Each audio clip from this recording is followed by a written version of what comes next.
Hi అండి, నేను మీరాని. Welcome to our channel అమ్మ వంట. ఈరోజు మన వీడియోలో రాయలసీమ స్టైల్ వెల్లుల్లి కారం అండి. టేస్ట్ అయితే చాలా బాగుంటుంది. మనకు జ్వరం, జలుబు, దగ్గు ఇలాంటివి ఏదైనా వచ్చినప్పుడు ఏమైనా సరే తినబుద్ధి అవ్వదు కదా. అలాంటప్పుడు ఈ వెల్లుల్లి కారం చేసుకొని తింటే నోటికి కారం కారంగా టేస్ట్ అయితే చాలా బాగుంటుందండి. ఇప్పుడు ఎలా చేయాలో వీడియోలో చూసేద్దాం. ఇక్కడ నేను బాగా క్లీన్ చేసుకున్న రోల్ అయితే తీసుకుంటున్నాను. మీ దగ్గర రోల్ ఉంటే రోట్లో చేసుకోండి, లేదు అనుకుంటే మిక్సీలో కూడా చేసుకోవచ్చు. కాకపోతే రోట్లో చేసుకుంటే టేస్ట్ బాగుంటుందండి. ఇక్కడ నేను 2 టేబుల్ స్పూన్స్ వరకు పచ్చికారం అయితే తీసుకుంటున్నాను. మీకు పచ్చికారం ఇష్టం లేకపోతే ఎండుమిరపకాయలైనా సరే ఫ్రై చేసుకొని పౌడర్లాగా చేసుకొని తీసుకోవచ్చండి. అందులోనే 1/2 టేబుల్ స్పూన్ జీలకర్ర, అలాగే 1 టేబుల్ స్పూన్ ఇక్కడ రాళ్ళు ఉప్పు అయితే తీసుకుంటున్నాను. ఇవన్నీ బాగా మెదిగే వరకు మనము దంచుకోవాలండి. జీలకర్ర, రాళ్ళ ఉప్పు వేసాం కాబట్టి ఇవి బాగా మెదిగే వరకు బాగా దంచుకోవాలి. మనము దంచుకునేటప్పుడు మధ్య మధ్యలో స్పూన్ తీసుకొని మిక్స్ చేసుకుంటూ దంచుకోవాలండి. ఈ విధంగా ఫైన్గా పౌడర్ లాగా చేసుకున్న తర్వాత అందులోనే ఇక్కడ 2 వెల్లుల్లిపాయలు పొట్టు తీసి తీసుకుంటున్నానండి. ఈ వెల్లుల్లిపాయలు కూడా అందులో వేసి బాగా దంచుకోవాలండి. ఫైన్ పేస్ట్గా కాకుండా కొంచెం కచ్చపచ్చగా ఈ వెల్లుల్లిపాయలు అనేది కొంచెం కనిపిస్తూ ఉండాలి. అలాగైతేనే టేస్ట్ బాగుంటుందండి. మీరు మిక్సీలో వేసి కొట్టుకునేటప్పుడు ఒక పల్స్ ఇచ్చారంటే సరిపోతుందండి.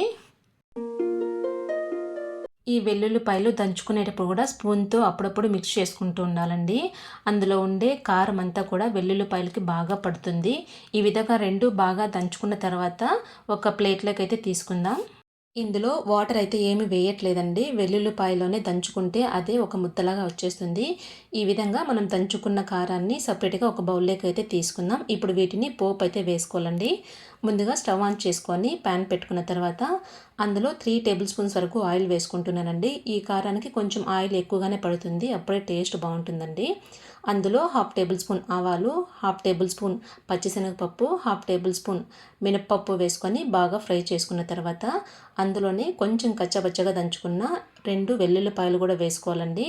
ఆల్రెడీ మనం కారంలో వెల్లుల్లిపాయ వేసాం కాబట్టి ఇందులో కొంచెం 2 వెల్లుల్లిపాయలు వేస్తే సరిపోతుందండి. ఈ విధంగా బాగా ఫ్రై అయిన తర్వాత స్టవ్ ఆఫ్ చేసుకున్న తర్వాత 2 ఎండుమిర్చి, అలాగే గుప్పెడు కరివేపాకు కూడా వేసుకొని బాగా ఫ్రై చేసుకోవాలండి. ఆ వేడికి అవి వేగిపోతాయి.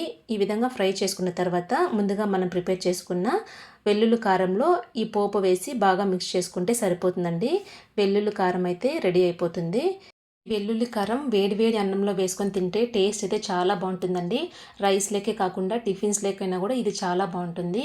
మన అమ్మమ్మలు, నాన్నమ్మలు నేర్పించిన రెసిపీ అండి ఇది.